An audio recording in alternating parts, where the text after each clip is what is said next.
Сәлем бәріңе құрметті 2020 жылғы түлектер, сіздермен бірге Марлан ағай және де бұл Мегамас ұжымы.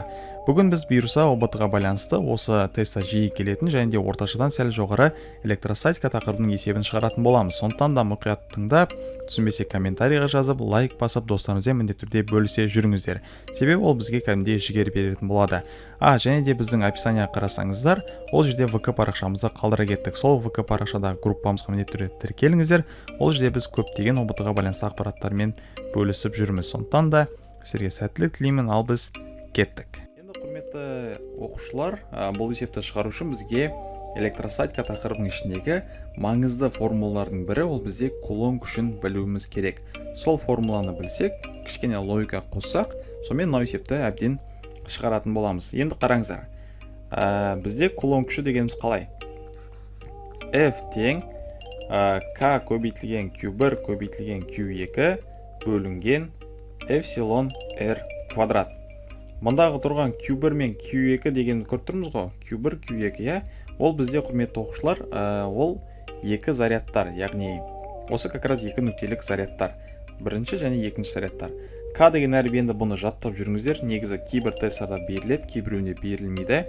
К дегеніміз ол бізде пропорционалдық коэффициент деп аталады. Яғни ол 9 көбейтілген оның 9 дәрежесіне тең. Көріп тұрмыз деп ойлаймын, не? Енді R квадрат дегеніміз не? R квадрат дегеніміз ол бізде осы екі зарядтың бір-бірінен орналасу қашықтығы. Түсіндік деп ойлаймын, не? Міне тұр ғой R квадрат деген. Келесі эпсилон дегеніміз не? Эпсилон дегеніміз ол бізде оқушылар диэлектрик өтімділік деп аталады. Яғни судағы өтімділік бізде 81-ге тең екен. Диэлектрик өтімділік, яғни зарядтардың бір-бірінен қалай айтсам өтімділігі, жалпы мысалы керосинда әртүрлі болады, там суда, вакуум деген сияқты. Енді мұқият еске тағы да бір нәрсені сақтап алыңыздар. Вакуум үшін диэлектрик өтімділік ылғида бірге тең. Осыны қазір егер кейбір оқушылар білмей жатса, онда бұл есепті шығару жалпы қиынға соғып кетеді. Сондықтан да еске сақтауыңыздар, мына жерде вакуум үшін бірге тең екен диэлектрик өтімділік. Себебі мына тестта міне берілмеген, мысалы, көріп тұрсыздар ғой, берілмеген жағдайда осыны еске сақтап жүруіміз керек. Сонымен керектік есепті шығарып, ал енді есептің мұқият берілген түсінейік. Қараңыздар, бүйтеді. Бізде бір екі заряд бар екен жалпы, осы екі заряд суда бір-бірінен 3,3 см қашықтықта орналасқан екен. Енді бізге айтып жатыр, егер осы зарядтар, тура осы зарядтар өзара әрекеттесу күші өзгеріссіз қалатындай етіп, диэлектрик қойып бірге тең болса да, бірақ әрекеттесу күші өзгеріссіз қалу керек. Сол кезде осы екі зарядты вакуумде қандай қашықтыққа орналастыру керек дейді. Сұрақты түсіндік деп ойлаймын, не? Енді біз аламызда қазір осы судағы күшпен, яғни судағы кулон күшімен вакуумдағы кулон күшін өзара теңестіріп жібереміз. Мынаны судағы деп қойын, мынаны вакуумдағы деп қойын. Вакуум үшін жазып қойық. К тура сол зарядтар Q1, Q2 және де эпсилон вакуумдағы диэлектрик өтімділік және де вакуумдағы екі зарядтың орналасу қашықтығы. Так, мына жерге су деп қойын, мына жерге С деп қойын тоже. Ал енді оқушылар осыны аламызда бір-біріне теңестіреміз, сосын барып есепті шығаратын боламыз. Енді екеуін бір-біріне теңестіретін болсақ, К Q1 көбейтілген Q2 бөлінген эпсилон су көбейтілген R су квадрат. Осы тең болады К көбейтілген Q1 көбейтілген Q2 бөлінген вакуумдағы диэлектрик өтімділік және де вакуумдағы ара қашықтық екі зарядтың. Енді қараңыздар, мына жердегі бірдей шамалардың барлығын қысқартып жіберейік. Мына нәрсені не үшін беріп қойды деп кейбір оқушылар сұрауы мүмкін. Бұл есепті екі жолмен шығарса болады. Бірінші мына жақтан күшті тауып алып, былай кішкене есептеп, анаған өтіп деген сияқты. Бірақ енді олай екі жол шығарудың орнына біз екеуін теңестіріп, бірдей шамаларды қысқартып жіберсек болады. К мен К кетті, Q1 мен Q1 кетті, Q2 мен Q2 кетті. Дұрыс қойткені вакуумдағы зарядтар и судағы зарядтар олар өзгеріссіз қалады по-любому. Өйткені сол зарядтарды бірінші суға салып көреді, потом барып вакуумге салып тексеріп көреді.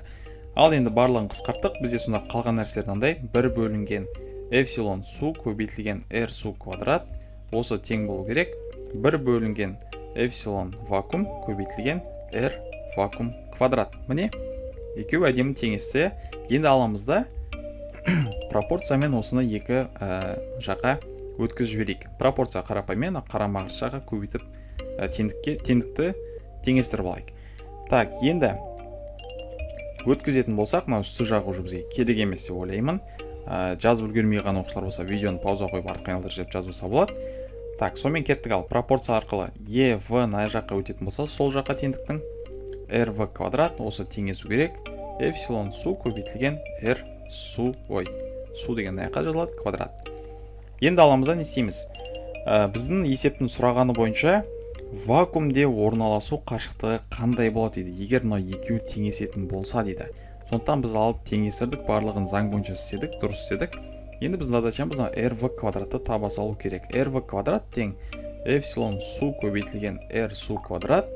Осыны аламыз да вакуумдағы диэлектр өтімділікке бөлеміз. Міне енді біз әдемілеп жазып қойдық. Енді есептеу ғана қалды, сонымен есеп бітеді.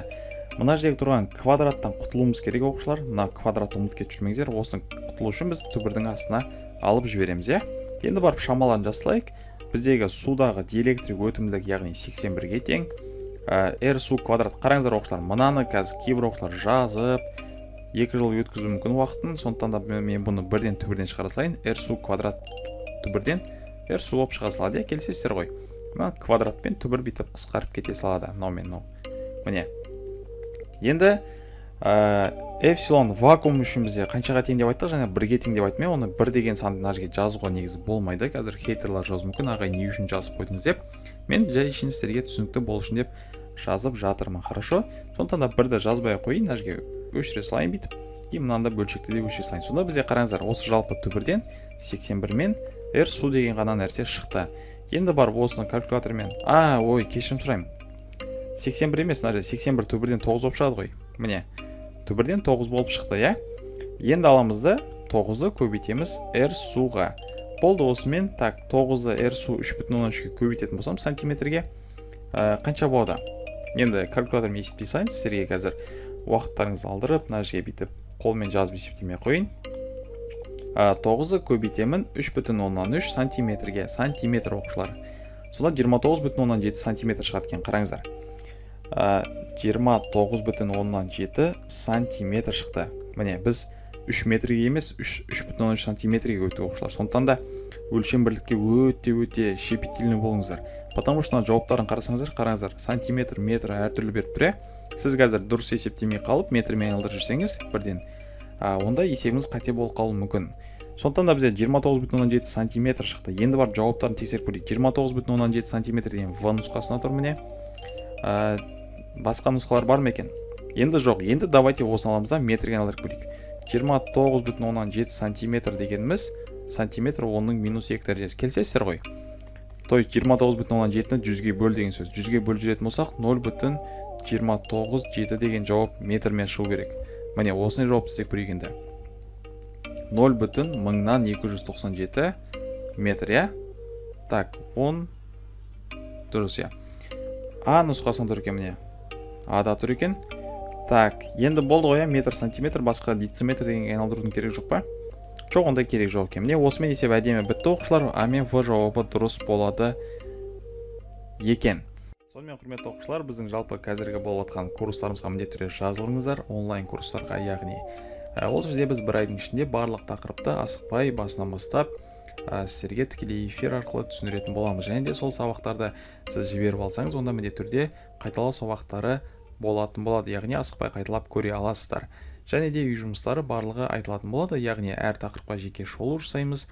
Ол тақырып бойынша осы базада келіп жатқан әртүрлі деңгейлі есептер талдайтын боламыз, барлығын яғни асықпай түсіндіретін боламыз. Сондықтан да білімдеріңізді шыңдап, ұбт-дан жақсы балл жинап, грантқа түскілеріңіз келсе, онда міндетті түрде біздің курстарға жазыла кетіңіздер. Ал осымен сіздерге тек қана сәттілік тілеймін. Сіздермен болған Марғұлан. Осымен сау болыңыздар.